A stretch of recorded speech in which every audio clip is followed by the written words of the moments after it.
Muy buenos días, buenas tardes, buenas noches, según estéis viendo este nuevo paseo por los senderos del alma. Hoy tengo el placer de conversar con Guillermo Bergman, eh, que ha desarrollado junto con dos personas más un descubrimiento insólito, insólito y maravilloso a la vez. Ellos han planteado que detrás de los antiguos textos hebreos de la Biblia se encuentra un mensaje que quizá no habíamos recibido todavía. Muy buenas, Guillermo, ¿cómo estás? Muy buenos días, muy buenas noches. Como bien mencionado, ¿no? Según desde donde nos estén escuchando, te agradezco la pregunta. Pues bueno, de momento, bien, me encuentro bien, un poquito acatarrado, pero es síntoma del tiempo aquí en España, ¿no? La humedad, en fin, pero muy contento de estar contigo aquí. Fíjate que hablábamos de esto, ¿no? De que buenos días, buenas tardes, buenas noches, porque el descubrimiento que habéis hecho es universal. Es universal y, de hecho, es en un idioma universal. ¿Cuál sería el idioma universal en este caso? ¿El software, es decir, Internet o lo que es la informática o el hebreo?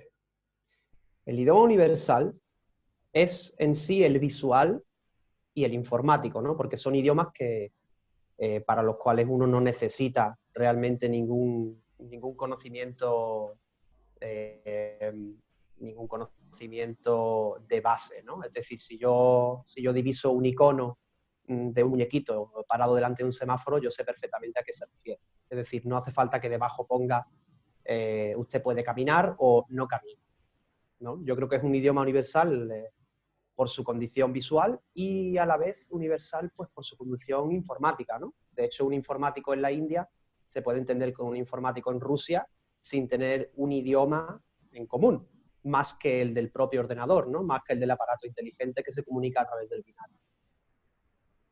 ¿Qué significa el proyecto Sefard para ti y qué puede llegar a significar para la humanidad? Yo voy a adentrarme un poco en el tema, pues haciendo uso de un ejemplo, ¿no? Lo que es a nivel bíblico el inicio de la conciencia del ser humano es mediante esa unión entre Adán y Eva. En la Cábala, la palabra Adán tiene un valor numérico de 45 y Eva un valor numérico de 19. Es decir, entre medio hay 26. 26 es el valor numérico del tetragramatón, de la palabra Yud Hei Vav Hei, que es Dios, ¿no? Que es Jehová, si uno lo quiere entender en castellano. Es decir, nos encontramos con que todo parte de la base de tener la certeza de que el hebreo es un idioma que está construido a conciencia para hacer siempre referencia a esa cosa que describe. Es decir, la propia palabra en hebreo, palabra, que es davar, significa a su vez cosa. O sea, algo comienza a existir físicamente cuando se le otorga una palabra. Y así es como la Biblia, la Torá, nos explica que fue creado el mundo mediante la palabra. Y la propia palabra ya lo indica. Es decir, una palabra y una cosa viene a hacer referencia a lo mismo. Una no puede vivir sin la otra y viceversa. Ahora nos encontramos con que de forma común la Biblia se nos enseña de una manera muy simple, ¿no? Sin ir más allá del sentido literario. Cuando yo leo que Dios crea a Adán y de Adán sale Eva y tienen hijos, la primera pregunta lógica es ¿de dónde salen las esposas de esos hijos si Adán y Eva solo tuvieron varones? Ahora bien, aquí hay una frase muy simple que es la que se omite en la Torá, ¿no? Que es que en ningún momento se dice que Adán fuese el único hombre. se le menciona como Adam Arishon, Adam el primer hombre, pero no el único. Si yo adquiero un teléfono móvil, evidentemente ese teléfono móvil pues viene con un manual de instrucciones que me habla de mi teléfono móvil. Ahora, no puedo dar por hecho de que mi teléfono móvil sea el único en serie, solo porque el manual de instrucciones me diga que mi teléfono móvil en concreto funciona así, así y así. Y aquí sucede lo mismo, ¿no? El Pentateuco está escrito de tal forma que su verdadero significado se encuentra en las placas inferiores, ¿no? En esas fases que hay tras el texto. Y como ya mencioné antes, nosotros en el mundo conocemos más de 3.000 idiomas, sin contar con los dialectos. Pero solamente uno que sea directamente alusivo al objeto o al acto del que habla. Y un simple ejemplo para ello es, por ejemplo, la palabra etz, que es un árbol. La raíz de la palabra árbol, etz, es eretz, que es la tierra, el planeta. Es decir, todo está relacionado. La palabra carpintero está relacionado con la palabra árbol también en su raíz. O sea, todo lo que el idioma hebreo plasma de forma literal tiene siempre una alusión a la raíz de esa cosa. Y se da una circunstancia en el idioma hebreo muy peculiar, porque no solamente es un idioma en ese aspecto constructivo y progresivo, sino que además es numérico. Cuando nosotros nos encontramos con la palabra Adam, ya que lo mencioné, también nos encontramos con la palabra anexa a Adam, que es Adamá, que es la tierra. Nos encontramos con la palabra Dama, que es sangre, y Adom, que es rojo. Es decir, una palabra, como puede ser en este caso el nombre de Adam, que hace referencia a la humanidad, y no solamente a un solo hombre, a no ser que se le anexe Adam a Rishon, el primer hombre. Nos encontramos con que esa palabra tiene a su alrededor un cúmulo de palabras que proceden de la misma raíz y que hacen referencia a o la complementan, ¿no? Y creo que por ello uno de los idiomas más interesantes, por no decir el más interesante del planeta, y uno entiende ahora el por qué la Biblia es el libro más vendido del mundo, aunque también pueda ser el más odiado. Pero si uno lo trata de la forma en la que yo lo presento, se percatará de que nos encontramos con ciencia, química, biología, matemática, astronomía y diversas ramas que hoy día estamos usando. Vosotros trabajáis a partir de un texto del hebreo antiguo. ¿La evolución misma del hebreo ha ido perdiendo información en su mensaje a medida que han ido pasando los siglos?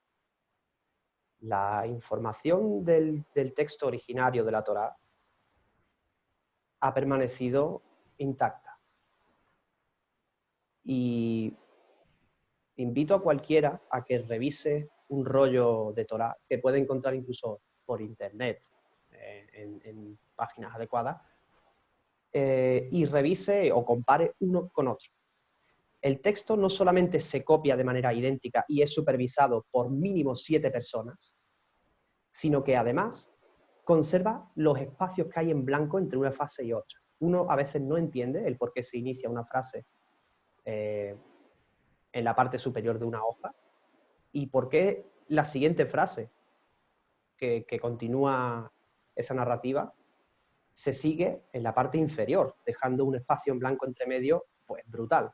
Es decir, estamos desechando piel del rollo, o hojas en este caso, y además estamos dando un sinsentido a ese texto que una persona, si lo ve de forma muy neutral, se percata de que solamente un inútil ha podido copiar ese rollo de esa forma, pero evidentemente no, todo tiene un significado, ¿no? Incluso los espacios en blanco contienen información. Por tanto, ¿no hay una gran diferencia o sí la hay entre el hebreo antiguo en el que está escrita la Torá y el hebreo moderno? Claro, el hebreo moderno que se usa hoy en el Estado de Israel, evidentemente la comparativa sería pues el castellano antiguo y el castellano moderno. Claro que hay una diferencia inmensa. Pero hablando del propio libro en sí, de la propia Torá, pues evidentemente no hay ninguna diferencia. Es decir, los hebreos, por mucho que hablen el hebreo moderno, la Torá, por fuerza, tienen que aprenderla en el hebreo antiguo. Cosa que nosotros, por ejemplo, pues hemos dejado de hacer, ¿no? A no ser que leamos el Quijote, que el Quijote está escrito en un castellano antiguo, muy entendible, y yo creo que es la mejor comparativa. Y gracias a vosotros también nos estamos dando cuenta de la importancia de haber respetado el texto tal y como fue planteado en un origen. Correcto, porque de no haber sido mantenido en ese formato, hoy día, por ejemplo, pues no se extraerían pictogramas de ninguna frase de la Torá.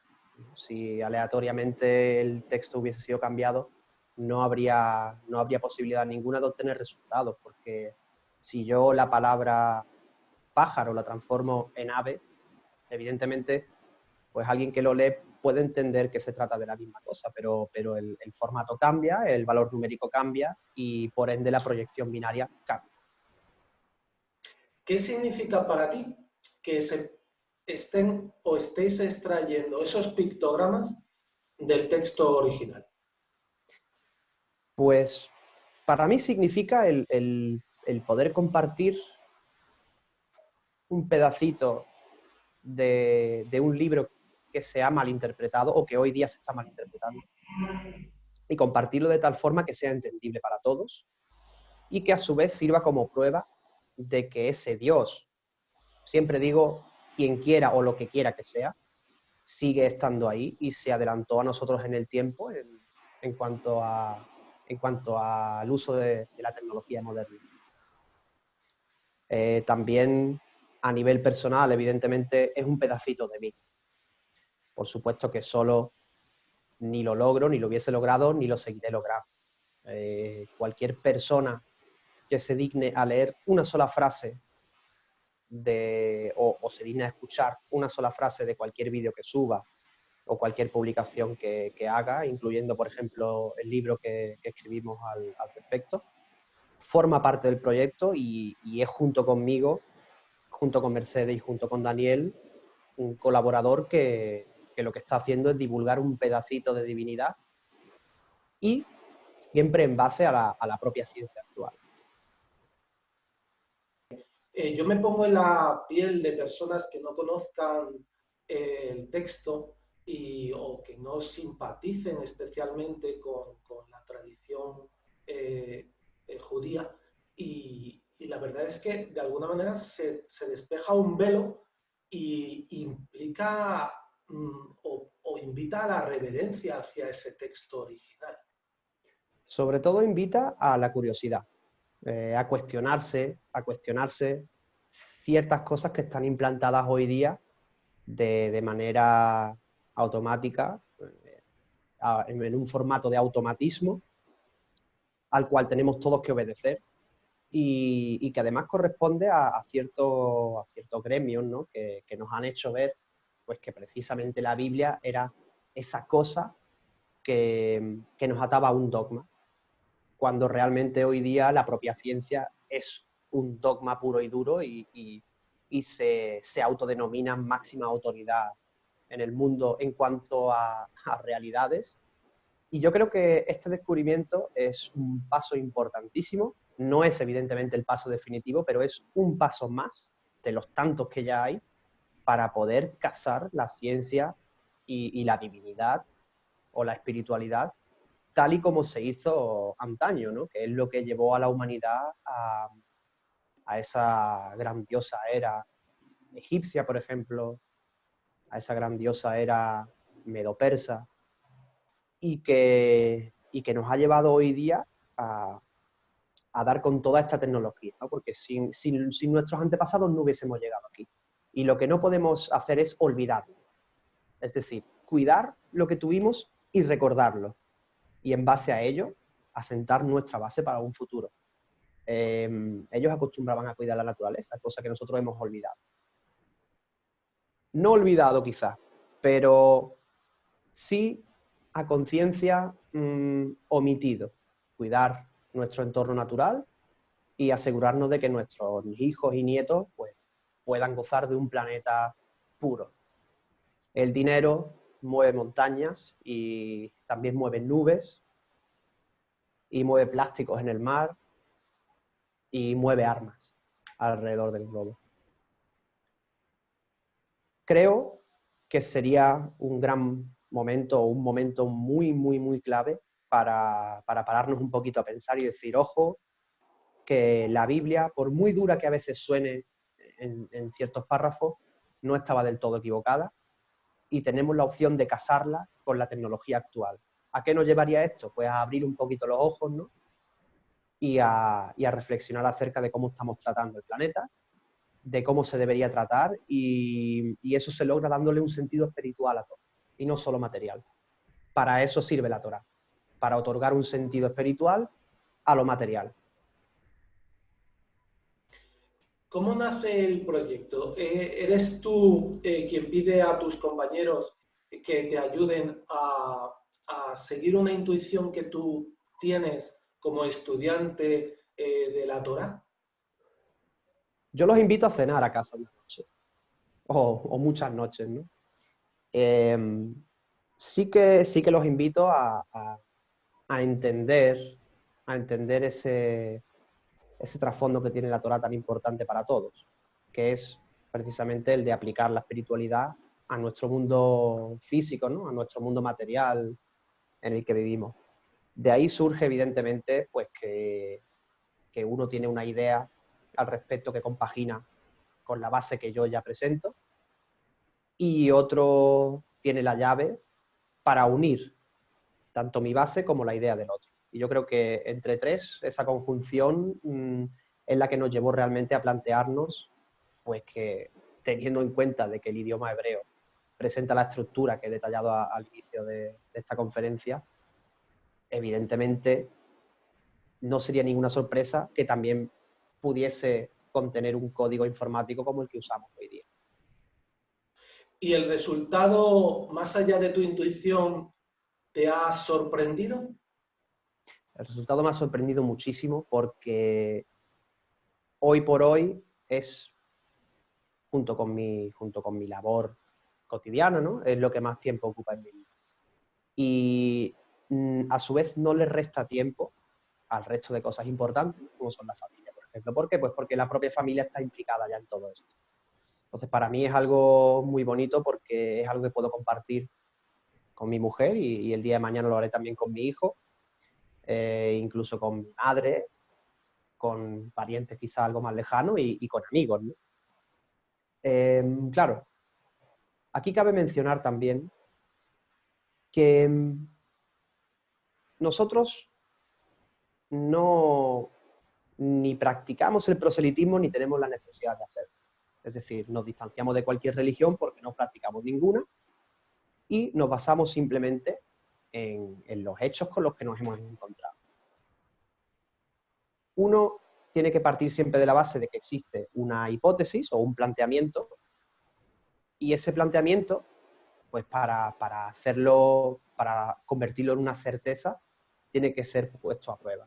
Y una de las primeras cosas que uno se encuentra en la cultura toraica es que de la Torá se dice que en ella está todo. Por ende, ella forma parte del todo y se ha construido o escrito también por todo. Ahora, si nos basamos en escritos cabalísticos de los que se dicen que el principio es en última instancia el final y el final es el principio y tal y como es arriba es abajo, tal y como es el mundo espiritual es el mundo físico, entonces ¿por qué la Torá no termina igual que como empieza? Es decir, la Torá empieza por Bereshit y termina en Israel. Eso es lo que nosotros pensábamos hasta el día de hoy. ¿Por qué? Porque termina en él. Pero es que ahora, aplicando el método binario, nos encontramos con que la primera frase de la Torá aparece él. proyectado en una imagen resultante de una conversión binaria. Es decir, sí que empieza por él y termina por él.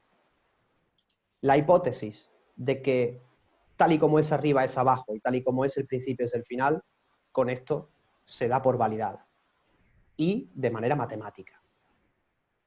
Es así como nosotros trabajamos pues, toda la extracción de pictogramas, ¿no? Siempre partiendo de una hipótesis, comprobando los resultados y en base a la tradición cabalística, pues otorgándole una validez o no.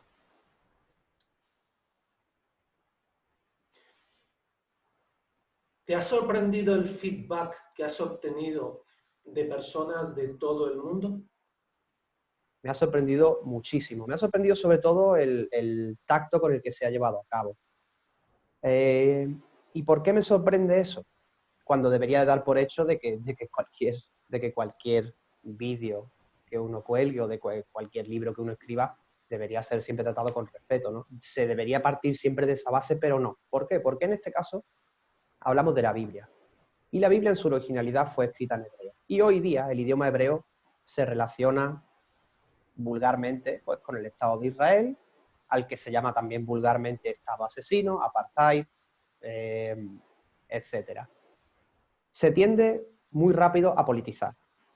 Entonces, a pesar de yo tener en cuenta que este tema se iba a politizar de alguna forma o se iba a intentar politizar, yo me he llevado una sorpresa grata al ver que el 98% de los comentarios, incluso más, se ha limitado a quedarse en lo bíblico, ¿no? Y no entrar en temas ya más calientes que nada tienen que ver con ello. Porque si yo tuviese que analizar la relación que existe entre la Torá y el Estado judío de Israel, bueno, quizás a priori uno piense que porque la bandera tenga una estrella de David son uno y lo mismo. Sin embargo, nos encontramos con que la propia política de Israel es muy similar a la de cualquier país europeo y rechazan la Torá por completo. De hecho, lo primero a lo que se han dedicado es abolir la ley del Shabbat, cuando es la base de toda la Torá, ¿no? Es decir, politizar toda esta investigación es algo que no procede y ni viene a cuento, ni se va a someter a él. Entonces, claro, la sorpresa ha sido muy grata al ver que todo eso se ha respetado, no se ha omitido, porque aquí lo importante es un hallazgo que casa la ciencia y la teología. ¿Te ha convertido este hallazgo a ti personalmente en una persona, si cabe, más espiritual de lo que ya eras? Sí, por supuesto, sí. ¿Has sentido tú en ti una transformación tras el hallazgo? Importante. ¿Y cómo la describirías esa transformación? Yo creo que empieza por sentir una paciencia que antes uno quizás no tenía. Yo creo que se empieza por ahí. Uno empieza a sentir una tranquilidad interior que antes veía quizás muy lejos. Paciencia guión confianza. Sí. Paciencia, guión, confianza. En hebreo, bitajón. Que a ti te da la tranquilidad para vivir tu cotidianidad sabiendo que hay una inteligencia superior que ordena todo más allá de los juicios humanos. Totalmente de acuerdo con esa frase. Es liberador llegar a esa conclusión. Es muy liberador, es muy liberador. Y yo creo que con cada palabra que uno desencripta, con cada palabra que uno somete a ese test, uno no solo aprende más, sino que cobra incluso muchísima más confianza en todo ello. Yo creo que una de las palabras más bonitas que uno puede llegar a investigar en hebreo es la palabra embarazo, que tiene un valor numérico de 271. ¿Cuánto dura un embarazo? 9 meses. 271 días.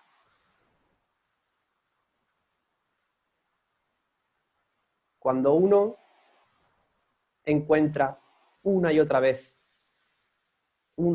y de manera interminable y de forma no arbitraria, que es un idioma que ha sido escrito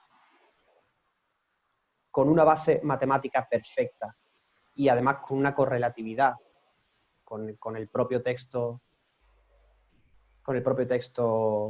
que narra, pues uno llega a plantearse evidentemente que sin importar que ese creador fuese un alien o fuese realmente una divinidad, una energía cósmica suprema, no importa. Es alguien que por nuestro bien, ¿no? Y por nuestra convivencia nos ha dejado ahí un escrito codificado de una manera inhumana y que si encima nos habla de que existe vida más allá de la muerte, pues evidentemente si me creo una cosa tendré que creerme también la otra, y eso da una confianza, pues claro, evidentemente firme de que el día en que a mí me toque partir de esta tierra no será el fin. Y no solo yo, sino también mis seres allegados, ¿no? Y que todo lo que ocurre es perfecto, como se suele decir tan a menudo últimamente. Todo lo que ocurre es perfecto, incluso lo malo. Yo me encontré con una conocida que trabajó antaño en una tienda vendiendo pollo asado. Los pollos asados, evidentemente, pues hay que matarlos, sufren lo que tengan que sufrir y posteriormente pues nos los comemos, ¿no? Y resulta que, tal y como en la vida, todo llega, ¿no? Y todo ciclo se cierra. Y ahora le toca a ella vivir en una casa rodeada de gallinas a las que tiene que alimentar y dar una buena vida. Y es más feliz que nunca.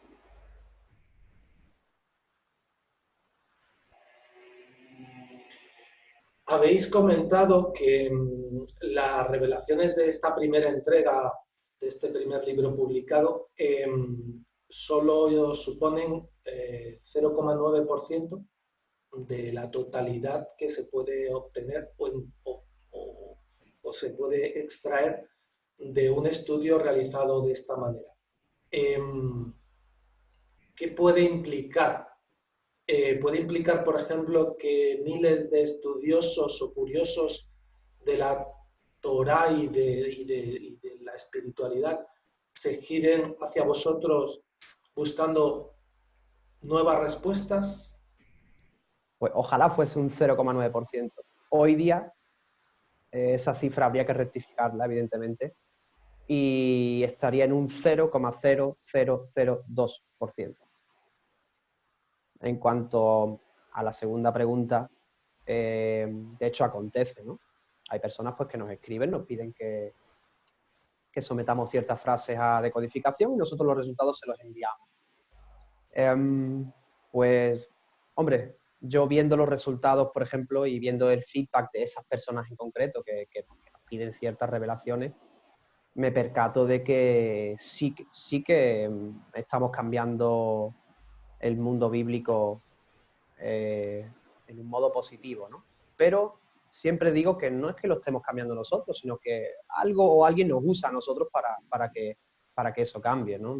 Somos meros intermediarios y bueno, yo esa misión, por llamarlo de algún modo, la acepto de todo corazón y con todo uso de razón.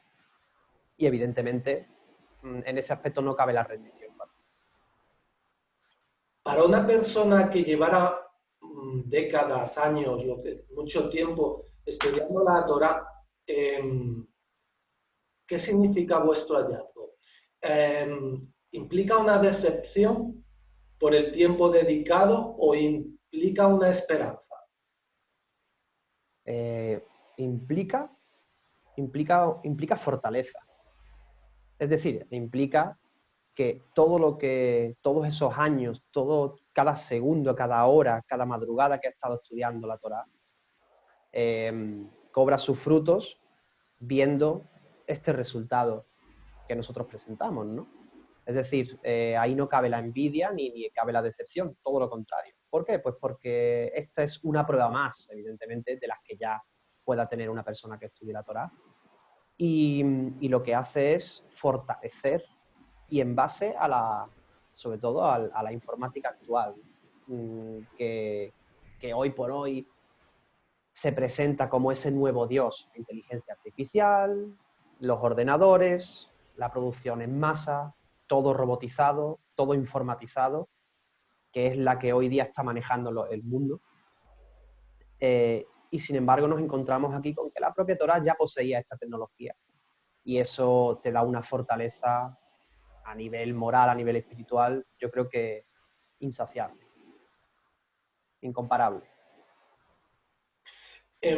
Habéis revelado que en el texto clásico había ya profecías que se han cumplido posteriormente. Sí, sí. ¿Qué significa para ti eso? Pues eso significa que nosotros podemos ir por cualquier camino, podríamos haber elegido cualquier camino, pero el camino que hemos elegido es el correcto. Es decir, para mí es coger el coche, salir de Málaga dirección Madrid y encontrar un cartel a mitad de camino que pone Toledo. Esa revelación para mí es Toledo, es decir, he salido de Málaga dirección Madrid a ciegas completamente y al llegar a Toledo me percato de que voy por el buen camino, porque Toledo está justo entre Málaga y Madrid.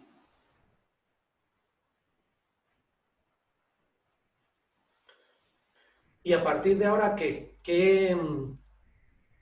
para ti como investigador y dado que este hallazgo te ha reforzado, entiendo, en tu camino de investigador, ¿qué te gustaría, qué pasos te gustaría dar?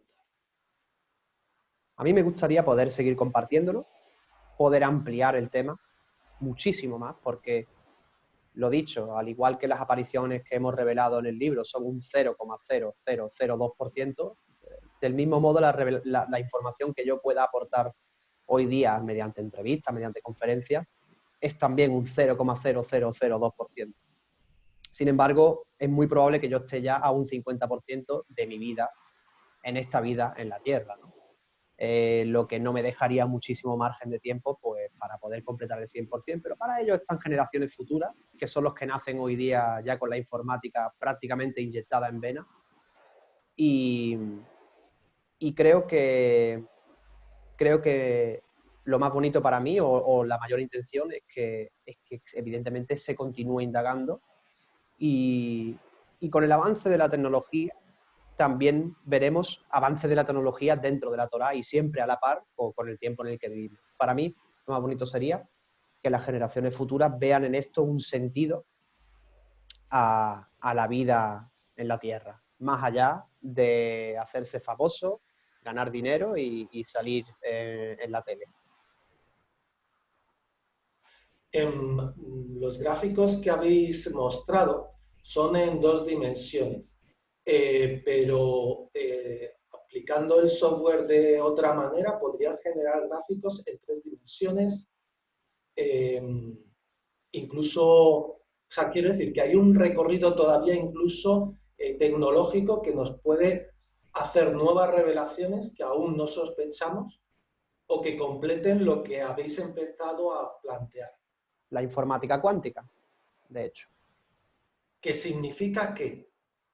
Que significa que no solo cobrarían una tridimensionalidad los pictogramas, sino que también cobrarían una interacción. Porque entre una palabra y otra hay un cambio de onda.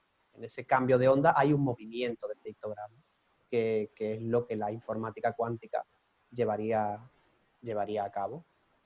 Actualmente, por mucho que se hable de esa informática cuántica, de que los gobiernos la usan, de que ya está muy avanzada, de que Google la usa, de que la aplican empresas multinacionales, etcétera, a pesar de que se hable mucho de ello, no está todavía tan avanzada como se llegará a proyectar, ¿no? Pero bueno, todo es cuestión de tiempo. Yo creo que el tiempo es relativo. La propia Torá inicia con esa relatividad, con la esencia de la física del mundo, que es en el principio, tiempo, creó Dios los cielos, espacio y la tierra, materia. Tiempo, espacio y materia en la primera frase de la Biblia, y cada cual tiene seguro una Biblia en casa, ya sea hebrea, cristiana o incluso el propio Corán, que nos revela de que hay una inteligencia detrás de ese texto y que ha usado el texto únicamente como camuflaje de época para que trascienda hasta hoy día, pues mediante rituales y mediante ciertas pautas que seguir. y que nos ha llevado hoy día hasta aquí a poder seguir revelando.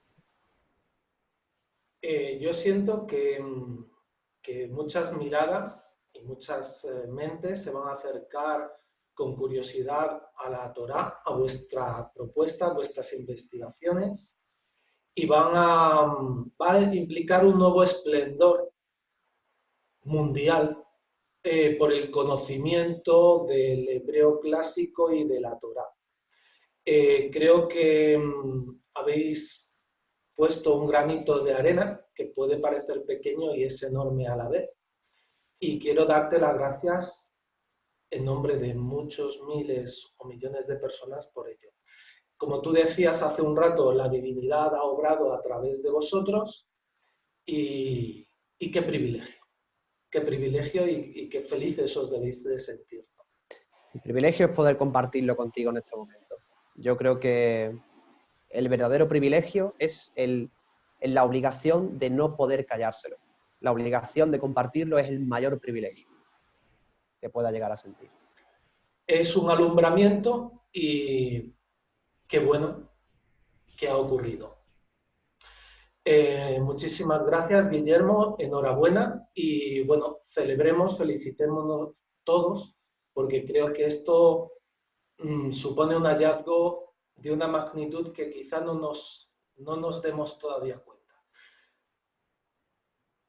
Encantado de haber estado contigo y agradecerte nuevamente esta charla que espero poder continuar algún día e incluso pues matizando en muchísimos más aspectos, ¿no? Que así sea y que sigamos avanzando en toda esta semilla que habéis plantado, porque creo que pueden traer revelaciones interesantes para la humanidad. Un abrazo fuerte y insisto, enhorabuena por el hallazgo. Muchísimas gracias, un abrazo. Gracias.